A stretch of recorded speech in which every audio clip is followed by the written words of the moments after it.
Hello ladies and gentlemen, Elite Drillman here, and I welcome you to this video. Today's video will be Skibidi Multiverse episode 10 analysis plus first leak for episode 12. Don't forget to like and subscribe, and from now no other things to say and we will go on the video. With the introduction of Drillman, the alliance got even stronger against Skibidi toilets. In this episode we can see that Drillman joined the fights right away, and are already in the battlefield together with cameramen fighting against Skibidi toilets. Besides Drillman, cameramen also seem to have a new weapon to use against Skibidi toilets, which I would like to call a time bomb. In the episode, without making us wonder how the clock works, POV cameraman decides to throw the time bomb to one of the radioactive barrel Skibidi toilets in order to help his friend. And that is when we see that the time bomb's main ability is to freeze its target for a certain amount of time. The logic behind the mechanism is unknown, but we can see that the time bomb that the cameraman is holding has some kind of a mechanism involving gears and cables. And with the help of the time bomb, POV cameraman saves his friends before the radioactive barrel Skibidi toilet kills him. Seeing that his life is normal at risk,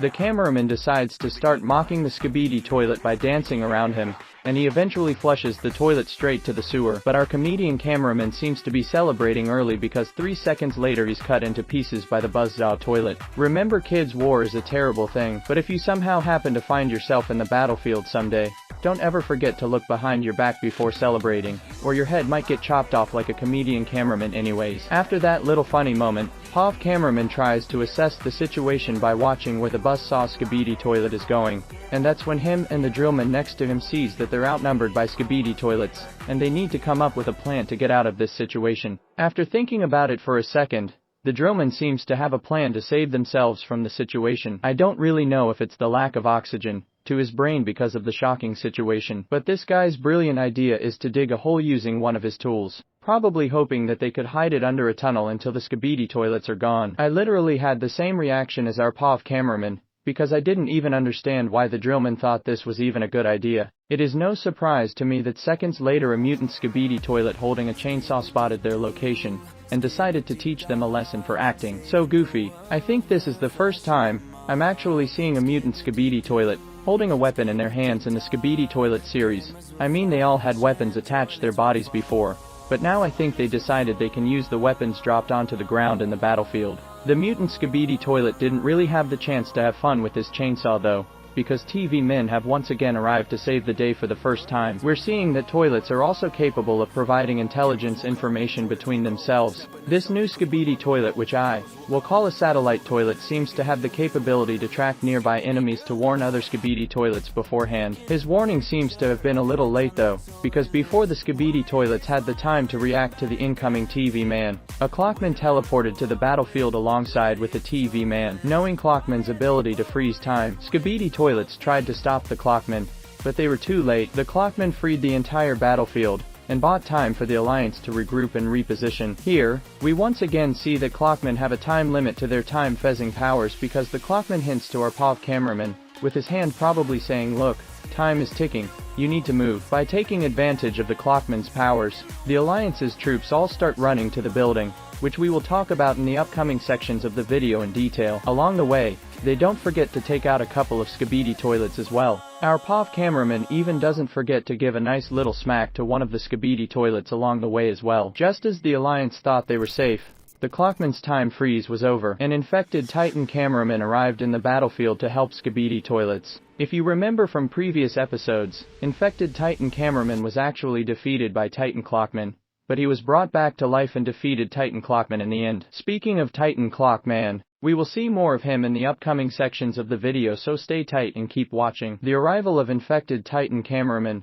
probably alarmed the alliance, so Titan speakerman also appeared in the battlefield as well. This part of the video is actually kind of familiar because in the original Skibidi toilet series, Titan speakerman was the infected one instead of Titan cameraman. We keep seeing them fight each other in multiple universes, so I guess it's a canon event, right? But this time the fight isn't just between the two Titans, because the recently introduced Titan drillman surprises infected Titan cameraman from under the ground by holding his feet with his hands.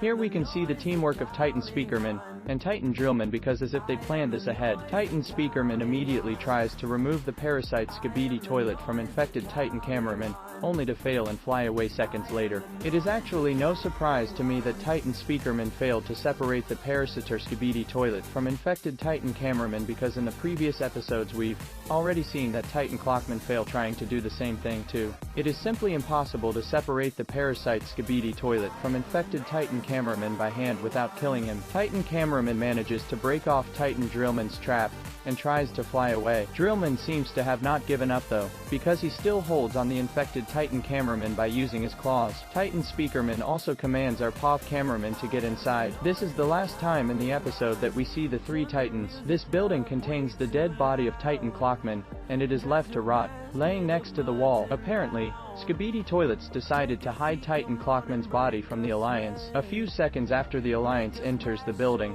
a giant weaponized Skibidi Toilet reveals himself by coming out of behind of Titan Clockman's dead body. It was this moment that the Alliance knew they were in big trouble. The Skibidi Toilet proceeds to attack one of the cameramen in the upcoming part of the episode. I think this particular part of the episode is very interesting, because this is the first time we're seeing a bunch of the characters from the original Skibidi Toilet series in Dom Studios' Multiverse series. First we can see that Speaker Woman is there too, and actually tries to save the captured cameraman from dying by making her famous move. If you remember, she previously killed GT Jesus Skibidi Toilet by using the very same quick high jump move in the original series. However, this time things doesn't go as she planned, because the giant weaponized Skibidi Toilet is quick enough to capture her. I was actually really afraid that Speaker Woman was about to die in this universe. Did you say that someone wants to kill my Speaker Woman? Where is he? I will kill him. Please excuse my younger brother, he is a little bit wild about Speaker Woman because he is a simp. Do you want me to tell people what you taught me about someone? No, and go away. Where were we? Oh yes. Luckily though, our beloved brave Plunger came back with his new glitch toilet, and saved Speaker Woman from the giant weaponized Skibidi Toilet. Camera Womanman enters the building out of nowhere and finishes off the Skibidi Toilet to save the day. It seems that we will see a lot more of the original Skibidi Toilet characters in this universe in the upcoming episodes. Now let's move on with the last part of the episode. To wrap things up, Plunger Man gently puts Speaker Woman down, and in return, Speaker Woman claps her hands as a way of thanking him. Previously in the original series, she clapped her hands to congratulate Plunger once again when he saved a day. I guess Dom Studios is planning to make a lot of references to the original series like this in the future. After there is no toilet thread around anymore, our POV cameraman pulls out an interesting looking clock device that has something to do with Titan Clockman. I'm assuming this is a device that was You see my face going skibidi, skibidi, doody doody pee, going skibidi, skibidi. You see my face going skibidi, skibidi, doody doody pee, going skibidi, skibidi. I'm preparing for a war, toilet papers on the floor. Skibidi, yeah. So this device should be able to reverse whatever the damage is in Titan Clockman. Don't you try to flush. Just as everything seemed going Skibidi right, what? the devices break down Skibidi and fail to what? work. At first, Skibidi I thought that the Skibidi Alliance yeah. didn't really do a good job with the Skibidi design what? of these Skibidi devices. But Skibidi no, yeah. that wasn't really the case. Skibidi The very what? same Skibidi magnet who? Skibidi toilet Skibidi who yeah. appeared at the end of episode 6 Skibidi what? arrived just in time to stop the Skibidi Alliance from yeah. reviving Titan Clockman. He was the actual reason why the devices didn't work. The episode then leaves us with a cliffhanger, and ends right the moment the magnet Skibidi toilet is screaming into the POV cameraman. This episode was actually crazy, and I can't wait to see the return of Titan Clockman. Now on the leak of 2 hours, the Dom Studios on the Discord server thinks that they will must stop on the way to Clockman and the toilet but I think that there is only half of the helicopters that fly to the rescue of Titan Clockman. If you have your own guesses of this leak, you can write them in the comments. This is all for this video, and I hope you enjoyed this video.